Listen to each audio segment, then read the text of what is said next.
And action. Ow!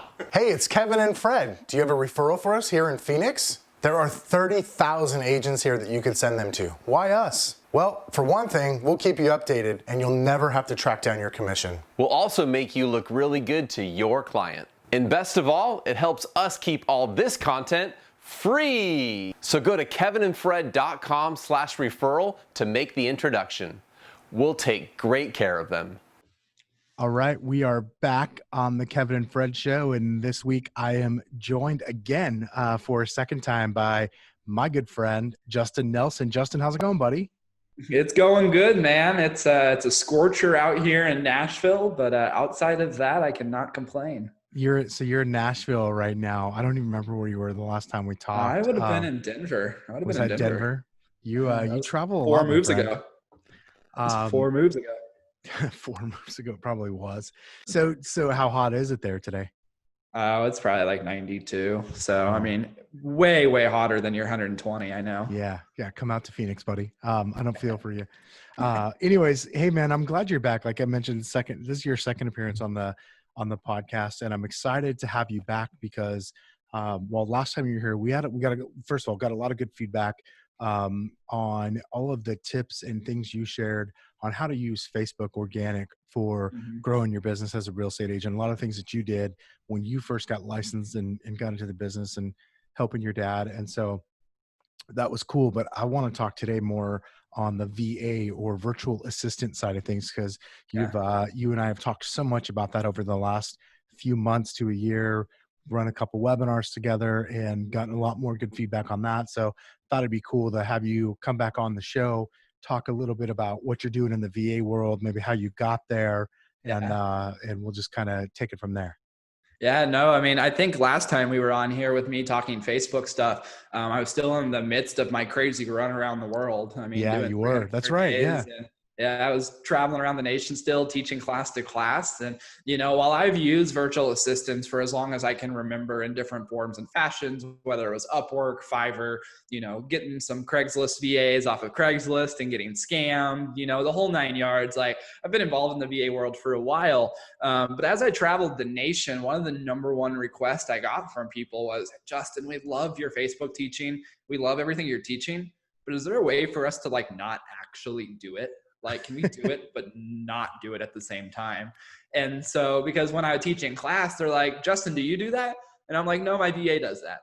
And they're like, Justin, do you do that? No, my VA does that. And so, so a lot of agents are like, they were at the point in their business where maybe a newer agent still needed to do some of those things to learn it. But a lot of agents were like, Justin, I'm already past that. Like, we got enough business. We need an assistant to do that for me. And so people then started to use my recruiter. So my recruiter, her name is Shireen. She helped recruit my entire team. And it kind of started off as just kind of like a hobby. Like, oh yeah, Kevin, or hey, Sue or Joe, like, you need a VA. My recruiter, she's a rock star, finds great talent. You can use her, pay her a few dollars to find you a great VA. You're not having to use the big companies. So we started it that way.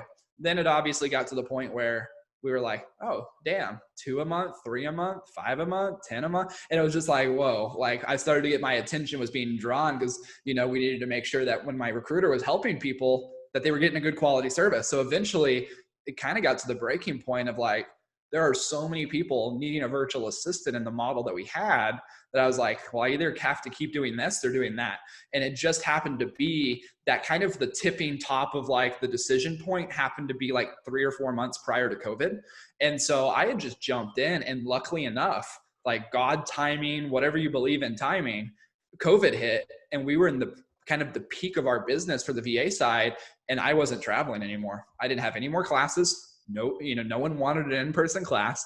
And so then I was able to focus, 60, 70, 80 hours a week just on the VA business. And it just was, one of those worldly timings where it was just meant to be, and truly found like, this is where I'm at. Because what I liked about it, Kevin, is I could still do all the same things that I was doing on the road, but now just give someone a person that already came trained on all those things.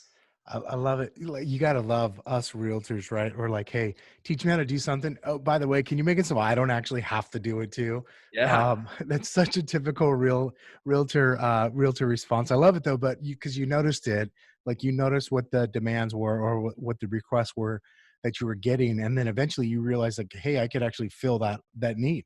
Yeah. Well, and a lot of times people were like, well, I'm going to go hire my neighbor's high school daughter or son that's 17 to do it.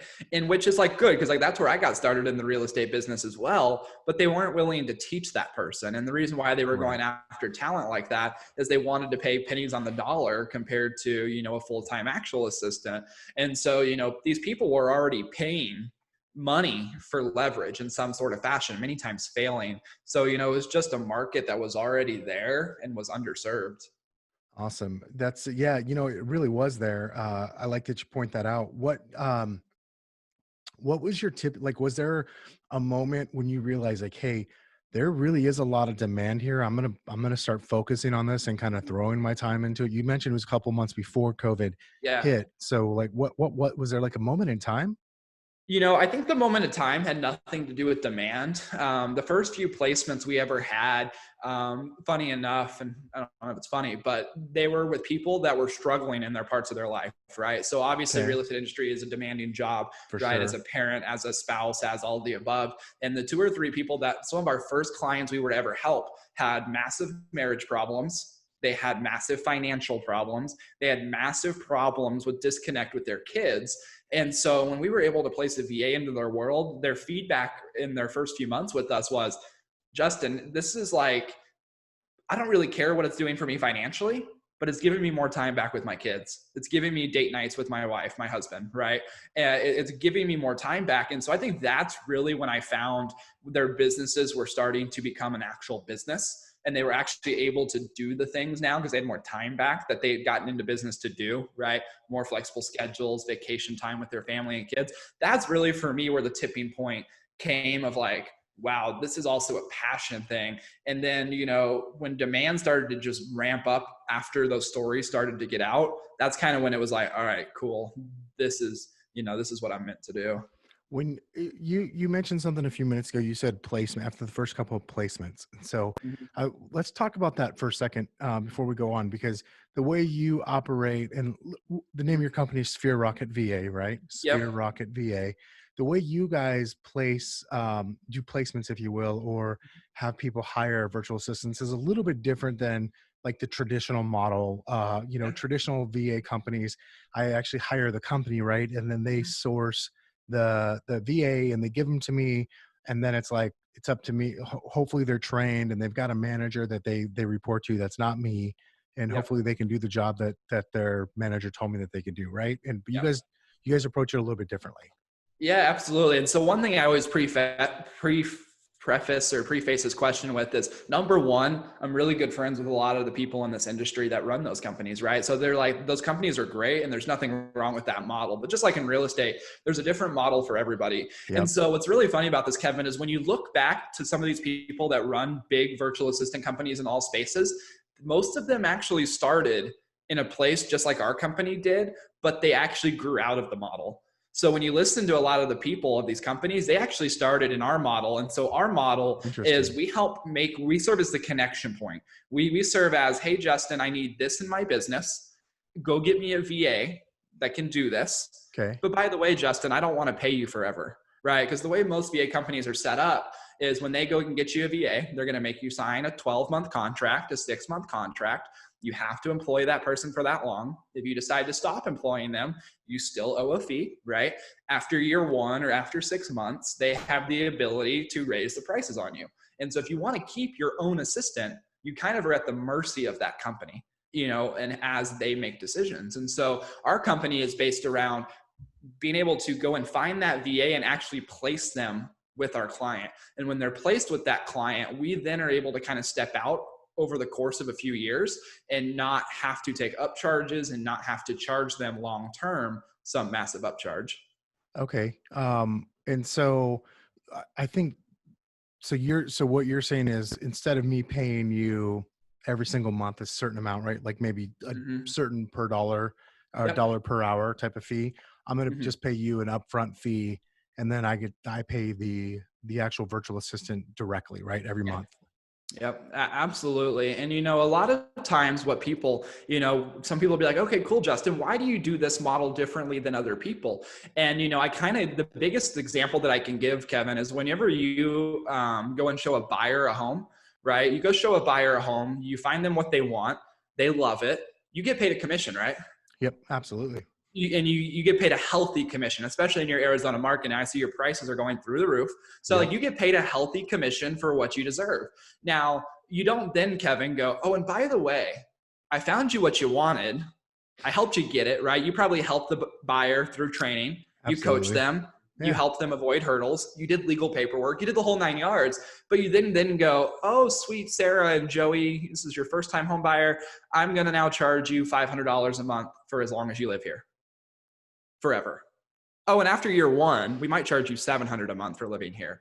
Like it's almost like commercial property leasing at that point. Like you don't Right. do that.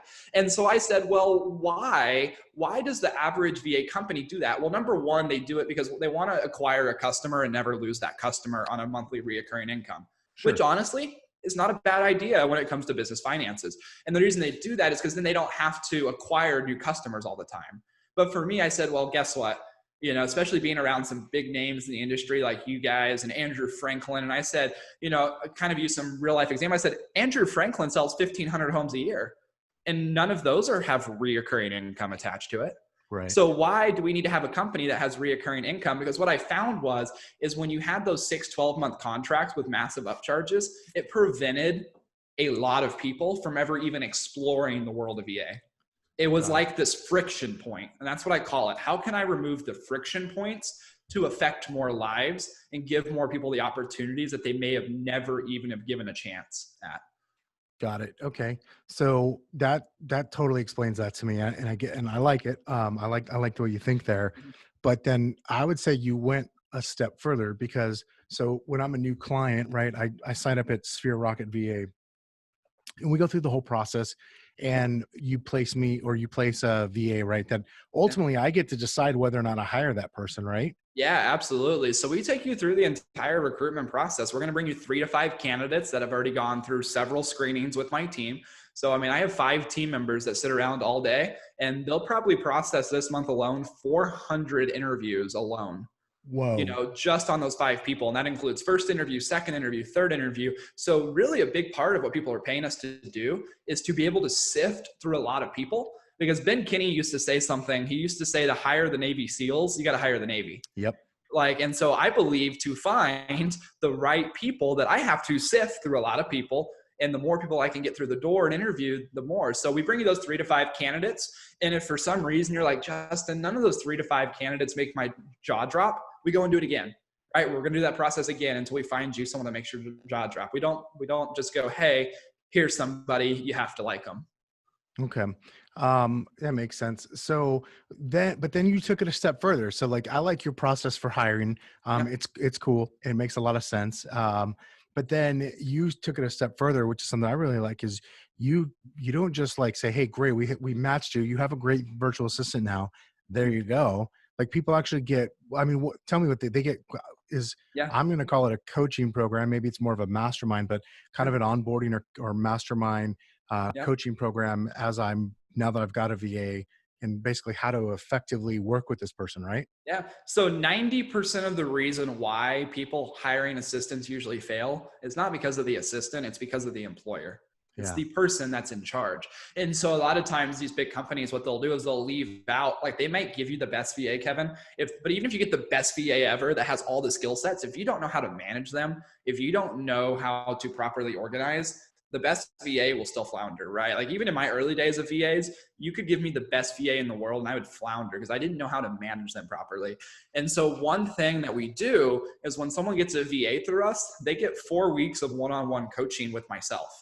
Now, because we're so niche down into real estate, one of the key things here is you're not talking to a VA's manager who is also in the Philippines about how to structure your real estate organization. You're talking to me and getting help structuring your business from someone that's grown from 3-4 agents to a team of 15 plus agents, and had in-person admin staff, and had virtual assistants, and had different expansion locations. And so you're kind of getting that one-on-one time with me. And so we're able to overcome, a lot of those problems. And, we also provide them an entire course. So we provide them a course that says, you're going to log into this. This is how you're going to set up their daily tasks. This is how you're going to monitor their screenshots. This is how you're going to do all of these things. So that way you don't even have to think twice or have to learn any of it yourself.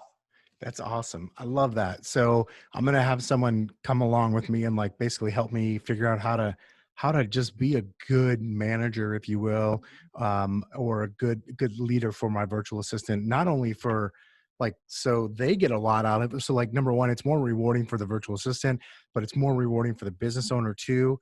And then I'm just going to guess like your evil mastermind plot here is, hey, when that works out, guess what? They might come back and realize, hey, we could do so much more.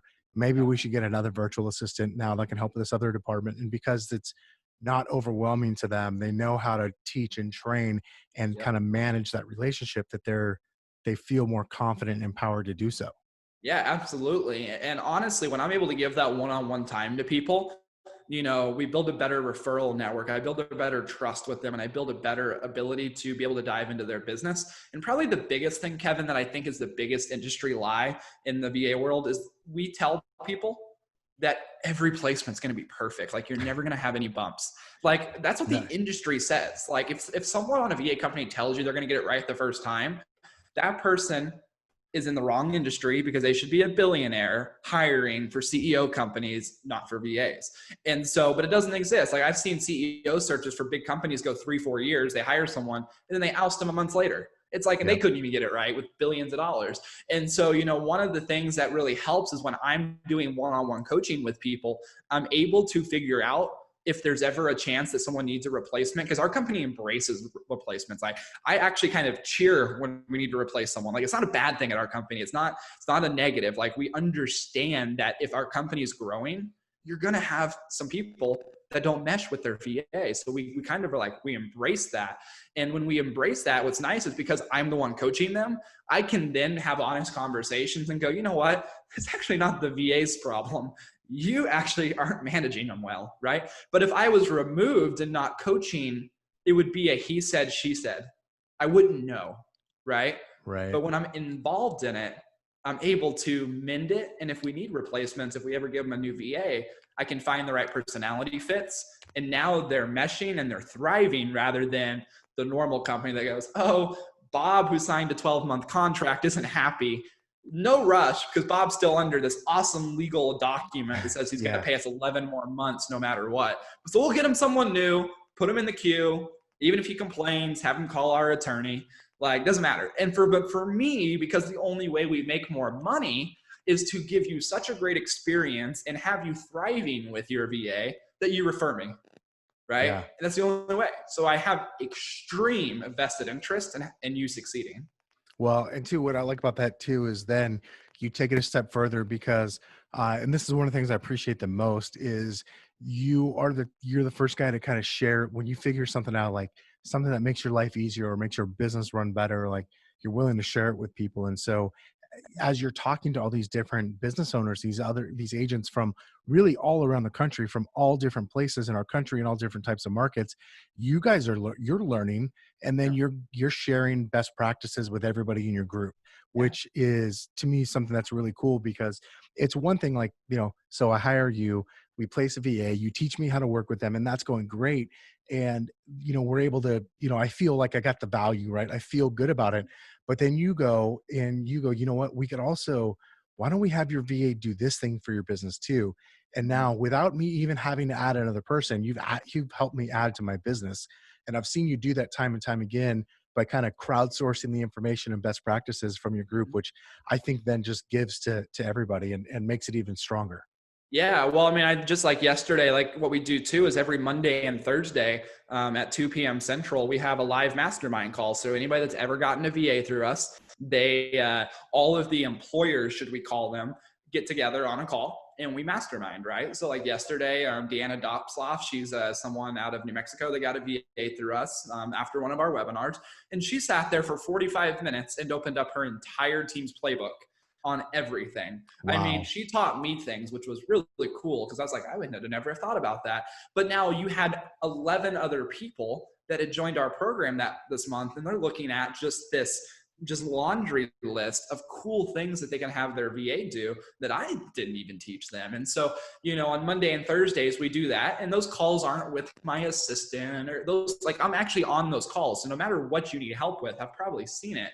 And then at the same time, my head VA trainer is training all the VAs. So since all the employers are with me in a mastermind, the VAs are all masterminding together as well. So like yesterday, Deanna's VA is really, really good at getting referrals, like rock star. He was chosen to present to all the other VAs their referral system. So he asked Deanna, can I share our referral system with the other VAs? Deanna, being such an open mind, said, yeah, absolutely, share it away. So all those 107 people that attended that call got it. And so That's it was awesome. just an insane way to share. And here's the cool thing, Kevin, they weren't paying any dollar. Like, they already paid me. Most of these people have paid me 6 months ago, a year ago. It's all bonus. Yeah, it's all like, it's all them. just bonus material. I'm not getting paid anymore to do it. And so my incentive is keep bringing enough value. Our company will grow just like a real estate company would. Wow, that's pretty awesome. I know Deanna, obviously you know that, but for the listeners, she's great. Her and her husband Eric are very good dear friends of ours and partners of ours here at EXP too, and just super good people. It doesn't surprise me to know that she would just sort of open up the playbook to all of her quote really competitors, if you think about it. Well, yeah, because here's the thing, you know what? Mindset. She was probably the only EXP agent on the call. It was KW, it was Century 21, it was Remax, it was, JL Scott, it was. Okay, so first of all, I'm glad you pointed that out. So like you're serving like all different, it doesn't matter. So if I'm an agent and I'm with a small independent company, or like you just mentioned some bigger ones, JL Scott or Century 21 or EXP, it doesn't matter. Like you can help me out. No, it's actually funny. I'll have to produce a pie graph sometime, but I literally think, even though I've been at KW before, I've been at EXP, like I think it's literally like split up like 15%, 15%, 15. Like we are so evenly distributed. It is very, you would think that I'd be like EXP heavy or KW heavy, but not nearly as much as you actually see it. We actually see a lot of small mom and pop shops that, that are maybe lacking a little bit of the structure of a bigger company, going for real estate VAs. And it really, really works out for them really well. That makes sense to me. I could see why folks like that would be looking and searching for something more to help them out with that. So very cool. So let me ask you to start to wind down. Like, what are a couple of things that like definitely I should ask you about when it comes to the kind of the VA piece of my business? Maybe whether it's from a viewpoint of, hey, I'm considering getting a VA, I've never had one, or hey, maybe I had one before, but it was a bad experience, or none of the above. Like, what are some things that we should be thinking about? The listener of this should be thinking about when contemplating a VA. Yeah, I mean, I think first and foremost is what are you having the VA? What are you using them for, right? So there's really three categories that you use them for. The first category that you use them for is to help alleviate things that you're doing that you don't like to do. So you're good at them, but you don't like to do them. So if you were to give a VA that, you would get more time back and your business would be able to go forward, and you'd have more time to either do more lead generation, spend more time with your kids, whatever it is, right? So that's number one, doing tasks you're already good at that you can get someone else to do. Number two is doing things in your business that you kind of do, but aren't really good at or don't like to do, right? So you're kind of like halfway doing them, right? The third part is things that you're not even doing in your business that you could be doing. Because one of the biggest mistakes I see people do all the time is their business and their life is a mess. And then they bring on a VA and then they give like 20 brand new things to the VA to master, and they can't even master their 10 things. And now they got a VA trying to master 20 things that this person's never mastered themselves. And it's like two people living in a complete mess at all times because the employer can't help them because they don't even know how to do it. So it's really those three categories. So you have to determine, like, if you're like, Justin, I'm clicking on all cylinders. I got a call like this yesterday. My team's rocking, we're clicking. And so I said, cool. You know what you need your VA for? You need your VA to do the things that you're currently not doing in your business that could grow you, right? Now, then I had another call right after of someone going, Justin, I don't even know what my calendar looks like each morning. My kids are pulling my hair. I don't even know if the appointments I'm going to are even going to show up. And I said, cool. You know what you need? You need a rock star VA that can organize you, right? You don't need to add a whole bunch of new tasks. You need a VA to come organize you, because if you're more organized, you're going to close more transactions and live a better life. And so you have to determine, what is the VA coming in for? Is it to organize your business more? Is it to do some of the things that are slipping through the cracks? Or is it to do things that you're not doing because you already kind of have a well-oiled machine and you're looking to scale? That's really good stuff to think about. It's well, and then of course you always get the, oh, I need someone to do my lead generation for me. Like, I hate that. Like, if someone comes to me, like, we still help people with this all the time. And I just tell people on the call, I literally am at the point now, Kevin, where I tell people, if you want me to get you a cold caller, I'll get you a cold caller. I'm going to give you a 15% rate of success with this, and I'll get you one. Like, cold calling is so hard. And I think that's where a lot of big companies get a bad rep, because they say, oh, our VAs will set you 40 for sale by owner appointments a month. But guess what? They didn't even realize before they told you that there's only 2 for sale by owners in your entire market. So it's pretty impossible. Yeah, I agree. Like that, to me, that's like the hardest thing ever to outsource. And there's some people that have done it like in a niche that it works, but it's hard to do that really at scale. And yeah, definitely not something I would be looking to outsource to a virtual assistant, at least not like what I would call a traditional virtual assistant. Well, like so like, today. So a traditional VA in the Philippines is they're going to work from their home, right? And so it's really good for administrative tasks, things like that. But when you want a call center type environment where someone's pounding phones, you need them to have, the fastest internet in the world. You need them to be able to click systems so even if you have one VA, Kevin, and you hire one ISA and your team's bringing in 400, 500, 600 leads a month, and let's just say that ISA I give you is just a rock star. The problem is let's say they take a call and they get this stellar lead and they're on the phone for 30 minutes with that lead. Well, you might have just had 20 other leads come in that you didn't even get 5-minute responses on. True. And so you need more of a structure, like 1,000 calls a day with Jeff Cohn. I mean, we've all heard the big names, right? Phone For Animal, Tim Heil, or, those are better suited companies for when you're at that scale, or hiring an in-person ISA is a great option as well. Now, I'm not saying that we haven't helped people successfully get ISAs. We have. But it's like the chance of success is just not as high as like these more traditional tasks that we're talking about. Yeah. So like if anybody ever needs an ISA through us, we actually take them through an internship program. So some people would just want to do it. So we actually give them 3 ISAs to start, and they all compete for the job over the first 2 weeks. Oh, I like that idea. So they bring on 3 ISAs, all the VAs are competing against each other. And it's kind of like there's really no risk involved in it, should I say? Yeah, that makes sense. And so they kind of get to weed out who they like and don't like. And all the VAs know it, right? They're totally on board, and it's a good process. Very cool. I like that, man. Well, cool. So as we wind down here today, we mentioned the name of your company called Sphere Rocket VA. What's the best way for people to reach you? Yeah, so just going to our website, sphererocketva.com. I mean, that's literally the easiest way to reach us. We don't have a place that you can just sign up. We don't have a place where you can just, get a VA. Like, I make everybody go through a one-on-one call with me. Again, it's not my team, it's me. Usually when you talk to VA companies, you're going to call one of their staff, and they're going to go, and at the end of the call, they're going to go, yes, you need a VA. For me, funny enough, 23% of people that get on calls with us, I actually deny them the opportunity to get a VA. 23%. Oh, wow. Because I find something where they're like, I'm just getting I'm getting a VA because my coworker told me I had to have one, but I don't want one. And I'm like, wait, what?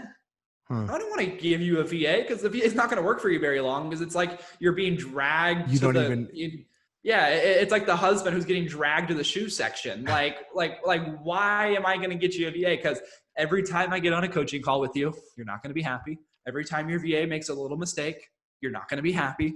And so I want to go through those coaching calls with people, and consult calls, as we call them, to even see if you're a good fit. Because if I personally don't get excited with you, because I coach you one-on-one, I don't need you to get a VA with us.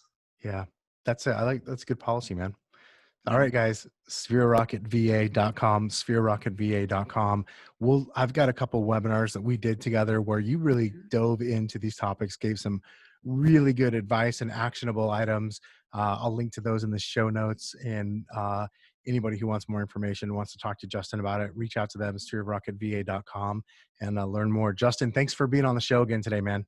Absolutely. Hey, man, I got one last thing for you, though. Yeah. You know, depending on when listeners are listening to this, whether it's today or in 5 years from now, obviously our prices can fluctuate. But do you have a 3-letter code that I could give them over the air now that they can plug in to be able to give them a discount? I have an idea. Why don't we use NLA? Okay, I like it. Same as the webinar. So if you guys use the code NLA, we always have a set discount amount for it. So even if our price is raised 5 years from now and you guys are listening to it, just put in the code NLA and we'll acknowledge a discount for you guys when you jump on. Awesome. And I'm not going to even tell you what it is. It's a generous discount, by the way. So he was very generous to give that to our listeners and to the members of our Facebook group, Next Level Agents. So Justin, thanks a lot for being here, buddy. I appreciate you, dude. Absolutely. Thank you. Talk to you again soon, man. All right, bye.